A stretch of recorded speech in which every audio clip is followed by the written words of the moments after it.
कुछ साल बीत गए और अनान्या की जिंदगी फिर से नॉर्मल हो गई। उसने ट्रॉमेटिक इवेंट्स को अपने दिमाग के एक कोने में दफन कर दिया। उसने अपनी करियर पर ध्यान दिया और एक सक्सेसफुल जर्नलिस्ट बन गई। लेकिन उसका भूत उसके ज़हन के कोने में हमेशा मंडराता रहता था। एक दिन अनान्या को अपने कज़न रोहन का फ़ोन आया, जो अब उसके परिवार का पुराना घर संभाल रहा था। वो एक्साइटेड और क्यूरियस लग रहा था। दीदी, तुम्हें विश्वास नहीं होगा मैं बैकयार्ड साफ करते वक्त क्या मिला। एक पुराना कामकॉर्डर जो जमीन के नीचे दफन था। ये बहुत पुराना लगता है। क्या तुम्हें इसके बारे में कुछ पता है? अनान्या का दिल तेज धड़कने लगा। उसने कैजुअल बनने की कोशिश की। नहीं रोहान, बस उस पर कुछ भी मत देखना, ओके? शायद कुछ खास नहीं है।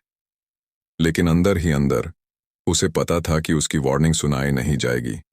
कैमकॉर्डर फिर से सरफेस्ड हो गया था और उसके साथ वो गुजरा हुआ वक्त जो उसने इतनी मुश्किल से दफन किया था। रोहान अपनी खोज ने अभिलषित कामकॉर्डर के कंटेंट्स एक्सप्लोर करने से खुद को नहीं रोक पाया। रात को उसने कामकॉर्डर को एक पुराने टीवी में प्लग किया और रिकॉर्डिंग्स देखना शुरू किया। शर्मा परिवार के वही ईरी फुटेज उसके सामने चलने लगी, उसे फैसिनेट और डिस्टर्ब करते हुए। सच का पता लगाने के लिए डिटरमिन्ड रोहान ने अपनी इन्वेस्टिगेशन शुरू की। उसने अनान्या से ज्यादा डिटेल्स के लिए रीच आउट किया। रिलक्टेंटली अनान्या ने उसे सब कुछ बताया और उसे चेतावनी दी कि ज्यादा गहराई में जाने में खतरा है। लेकिन रोहान अनडिटर्ड रहा। उसने दिल्ली के पुराने घर का विजिट किया, जो अब अबैंडन्ड और घसफूल से भरा था। जैसे ही उसने सड़ी हुई रूम्स एक्सप्लोर की, उससे अधूरे रिचुअल और प्राचीन श्राप के बारे में और क्लूज मिले जो उस प्रॉपर्टी को हॉन्ट करता था। रोहन की रिसर्च उससे शहर के बाहर एक पुराने मंदिर तक ले गई, जहां उसने एक पंडित से मुलाकात की जो घर के डार्क हिस्ट्री के बारे में जानता था। पंडित ने बताया कि रिचुअल रेस्टलेस स्पिरिट्स को अपीज करने के लिए था, जो बिना प्रॉपर राइट्स के बरीड हो गई थी। स्पिरिट्स जो जमीन से बंधी हुई थी, तब तक शांत नहीं हो सकती थी जब तक रिचुअल कंप्लीट नहीं हो जाता। पंडित ने रोहन को चेतावनी दी कि इन शक्तियों के साथ छेड़छाड़ना खतरनाक है और इसका परिणाम सिवियर हो सकता है।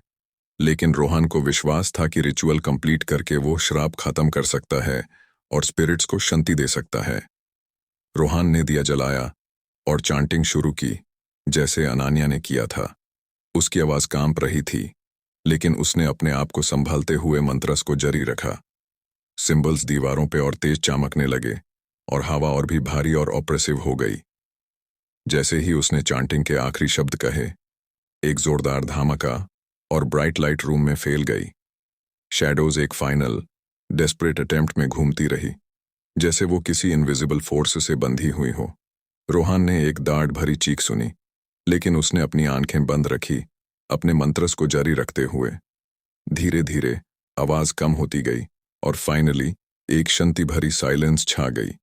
रोहन ने आखिरी बार दीवारों पे सिंबल्स देखे, जो अब साइलेंट और इनर्ट लग रहे थे। उसने अपनी आंखें बंद की और एक गहरा सांस लिया। उसने फाइनली स्पिरिट्स को मुक्ति दे दी थी और घर को श्राप से मुक्त कर दिया था। उसने अनान्या को फोन किया, उसे सब कुछ बताने के लिए। अनान्या ने सुकून का सांस लिया, लेकिन उसके दिल में एक छोटी सी घबराहट थी। शायद यह अंत था, या शायद कुछ और बाकी था। लेकिन उस वक्त वो खुश थी कि उन्होंने जो जर्नी शुरू की थी, वो अब खत्म हो गई थी। कुछ हफ्तों तक सब कुछ नॉर्मल था। रोहन और अनान्या ने अपनी जिंदगी में वापस फोकस कर लिया। लेकिन धीरे धीरे कुछ अजीब इंसिडेंट्स वापस शुरू हो गए। रोहन ने रात को वही विस्पर्स और टैपिंग सुना जो पहले सुनाई देती थी। उसने अपने घर में हल्की शैडोज देखी जो जल्दी से डिसअपीयर हो जाती थी। अनान्या को भी अपने अपार्टमेंट में एक अजीब सी प्रेजेंस महसूस होने लगी। उसने ये सोचा कि शायद वो ओवरवर्क्ड थी और उससे हेलुसिनेशंस हो रहे थे। लेकिन जब उसने अपने अपार्टमेंट के दीवारों पे वही सिंबल्स देखे जो शर्मा के घर में थे, उसका डर बढ़ गया। अनान्या और रोहन ने फिर से पंडित से संपर्क किया जिसे रोहन मिला था। पंडित ने गहराई से सोचा और फिर कहा, रिचुअल सही था, लेकिन स्पिरिट्स इतनी डिस्टर्ब्ड और रेस्टलेस थी कि उन्हें मुक्ति मिलने में वक्त लगेगा। जब तक वो प्रॉपर राइट से पूरी तरह से शांत नहीं होती, ये फेनोमेना जारी रहेगा। पंडित ने एक और रिचुअल सजेस्ट किया, जो उन्हें स्पिरिट्स को प्रॉपरली अपीज करने में मदद करेगा। इस बार अनान्या और रोहन को मिलकर यह रिचुअल परफॉर्म करना था ताकि स्पिरिट्स को फाइनली शांति मिल सके। रोहन और अनान्या वापस शर्मा के घर गए, जो अब अबैंडन्ड और डिलैपिडेटेड लग रहा था।